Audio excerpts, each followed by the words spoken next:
Well, hello, beautiful ones. It's Stacey here, your man and money coach, and I'm so glad that you're here with me today. I have a very interesting question that pretty much I want to say I get this question all the time. And so it's all about what do I do when my ex contacts me? Right? We all have gone through that situation.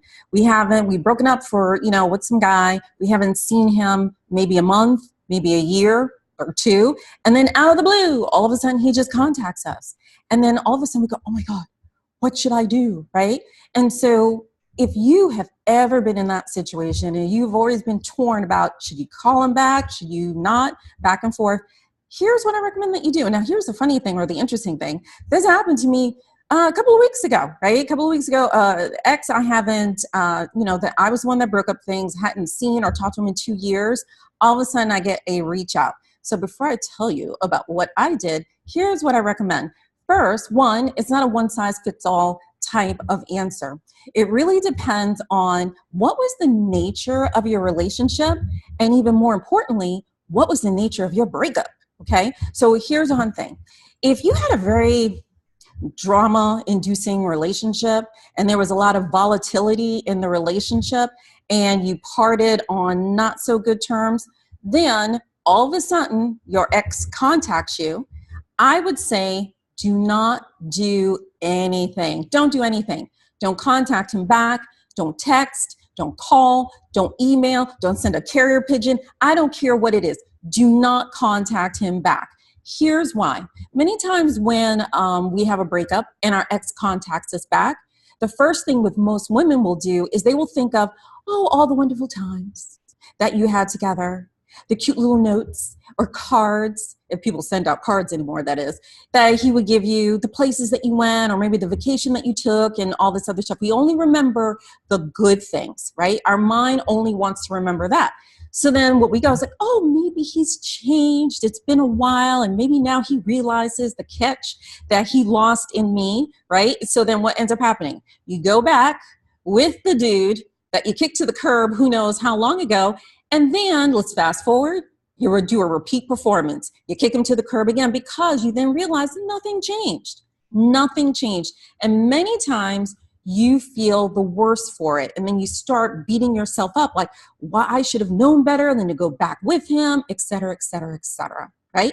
So what I was saying is, one, what if it was a drama-inducing or volatile relationship? Don't contact him back.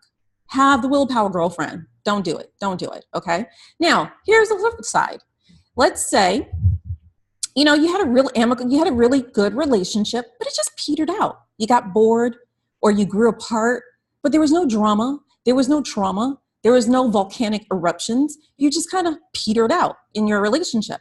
So what happens is if something like that happens and the guy doesn't have some major character defects as to why you're no longer dating, if he contacts you, just say, hey, guess what?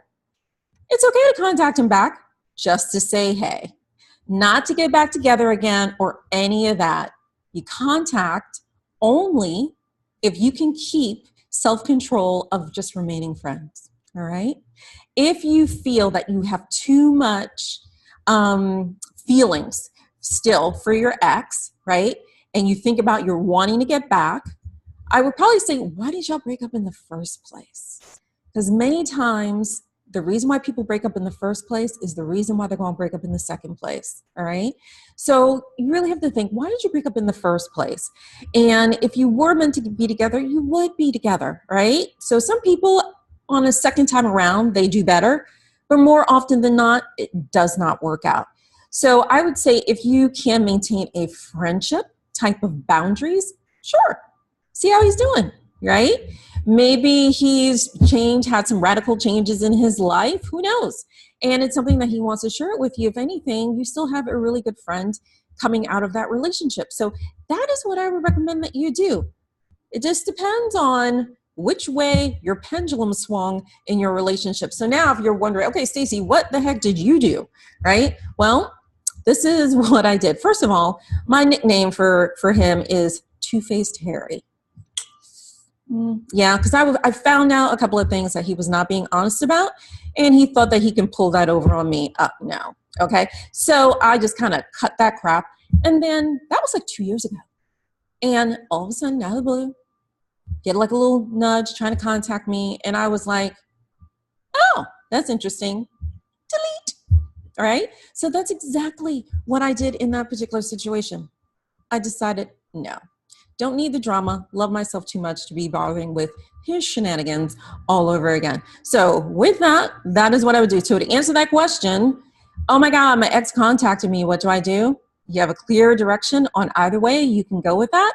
And by all means, please share your comments below to the video. Also, if you want to check out a little bit more about the spicy work that I do with ladies, especially as your ultimate guide to men, sex, and money, feel free to visit my website at thevixenacademy.com.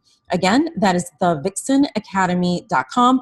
And there should be a link below this video for you to click there as well. And with that, we are complete, and namaste.